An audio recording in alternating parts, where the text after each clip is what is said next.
Hemm stejjer li ma jispiċċaw qatt. Imbagħad hemm il-mikro stejjer li jiġu rrakkuntati fi ftit minuti, jekk mhux ukoll fi ftit sekondi. George Malija, wieħed mill-kittieba ta' dawn l-istejjer, fisrilna ftit is-siwi u s-sena ta' din l-għamla ta' kitba. Il-mikrostejjer. L-ewwel il-mikrostejjer hija l-kelma li qed nuża jiena biex ngħid hekk għax il-mikrostorja fil-hija nifisha hija parti minn dik li nsejħula flash fiction aħna. Flash fiction tfisser storja qasira ħafna, sa jinnaf sa 3-400 kelma bordieri. U flash fiction li huma biż-żewġ kelmiet jew tlieta, tifhem? Il-mikrostejjer huma parti mill-flash fiction illi jkunu qishom bejn wieħed ieħor 200 kelma, bejn wieħed ieħor minn 100 sa 200 kelma. Fodi jkunu veru qosra. U minn dejjem kien jaffaxxinawni, ma speċi meta kont iddeċidejt li nibda l-Eid 200 fuq il-Facebook, kienet Eid 200. Parti mill-riċerka li kienet saret meta jiena kont chairman tal-Kunsill tal-Ktieb kienet tindika li dawk in-nies li ma jħobbux jaqraw isibuha diffiċli ħafna jaqraw fit-tul. Allura kien il-pjan tagħna li nibdew noħorġu ħodba ta' stejjer qosra, eċetera. Meta jien ma komplejtx bħala chairman, xorta bqajt newden fuq għal-ħaġa u kont tlabt il-ħbieb tiegħi, Trevor, Zara, Rita Saliba, ċali Qasa u bella kompanija, biex nara jekk hux kapaċi jikbu l-istejjer ta' 200 kelma. Jien stess provajt ftit, għabilt ftit minnhom, u batuli u inkarraġġewni. U bdejt nippubblika, għal-ħabta ta' żmien kont nippubblika kważi storji kuljum. U n-nies meta bdew jaraw dawn l-istejjer, jaqraw. Mhux tal-li hekk, tal-li kien hemm ħafna li ma kinux jaqraw jew jiktbu, u bdew jiktbu l-istejjer huma wkoll jibgħatuhom li. Sal-lum, din tal-aħħar kemm 6-7 snin, ippubblikajna il-fuq minn 650 storja.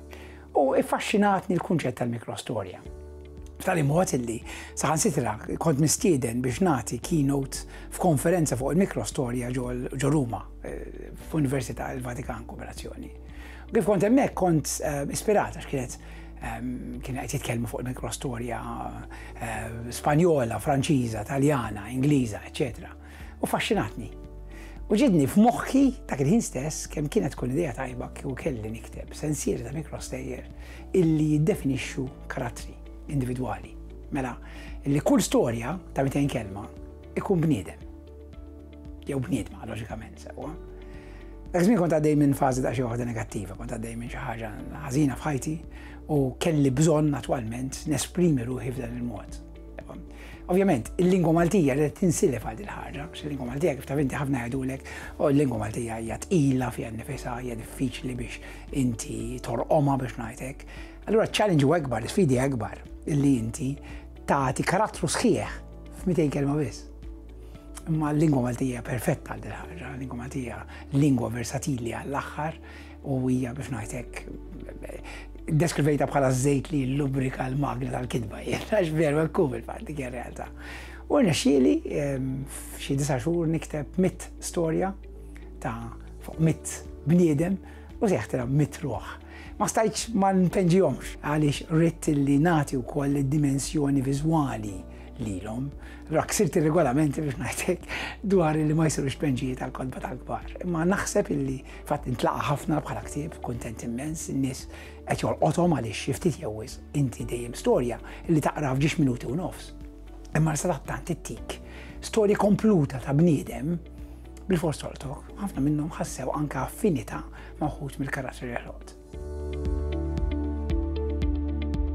Id-dinja ta' madwara kienet qed tiċċajpar bil-mod il-mod u ħsibijiet astraħu fuq imħadda radba, jiġġieldu biex isibu s-solidu.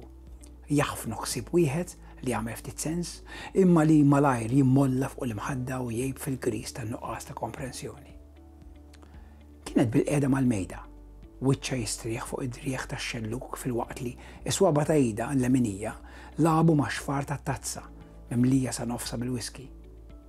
Rat id-dawl tal-lampa jixel il-likwidu bdeb maħlul u bandlet it-tazza biex tara l-mewġ kejken mdieb idur ma' raċiċ.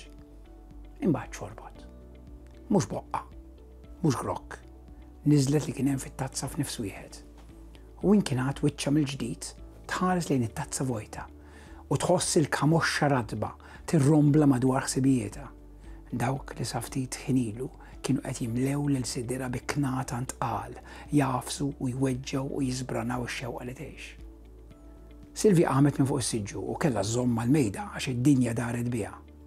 Ida xellugija baqgħet iggranfata kemm fil-waqt li ġebdet id-drieħ ħallemini biex tipprova tilħaq il-friskun nofsu mimli bil-whisky li kien hemm fuq il-bank ta' kċina. Imma laqtitu żbrixx. Inqaleb tarlej l-art u tfarrak f'biċċa. Il-likwidu prezzjuż jixtelet mal-istilel ta' ħġieġ li jimlew il-madum. Waqfet ftit ħares leħ, b'għajnejn li ma kinux qed jaraw. Imbagħad tbandlet sal-armarju, ħarġet friskun ieħor, ferret sa mamliet it-tazza sa fuq u xorbot. U l-griż suwiet ftit ieħor u s-sod irtab dejjem aktar u l-ħsieb tilef l-ankri u naqqas it-toqol f'sidera. U iċċa fuq driha fuq il-mejda iċċassa lejn id-deheb fit-tazza ta' quddiem.